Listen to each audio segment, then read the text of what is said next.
Hey guys, George Mesami here, and today I'm bringing you another fantastic aspect about the MemSQL database, and this one is on data compression. Now, anybody that's worked with a database before knows how important storage is, because if you run out of storage, no more data is going into your database. You're going to need to either scale up or scale out to achieve your new requirements.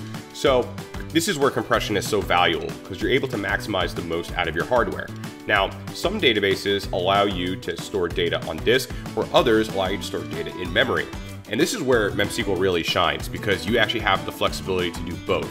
You could store data on the column store in disk, or you can store it in memory on the row store tables. And the best part about it is that both of these table types are actually able to achieve compression. So let's take a look at some examples. In my meter network database, I have this meter reads table that consists of 1.25 billion records, and that takes up about 5.2 gigs on disk.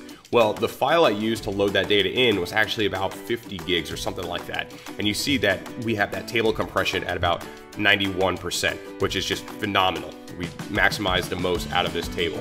Now, this is a column store example, and we're gonna see automatic compression on every column store table. But you can also do compression on row store tables using the sparse compression. So if we go over here to this utility demo, you see that in this utility meter data, even though it's not saying that we have a compression ratio over here, we're actually not seeing memory usage for specific fields. And that's because we have sparse compression turned on.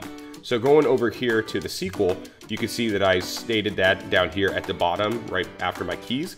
And then if I use a query to look at the information schema, you can see the fields where we have that sparse compression.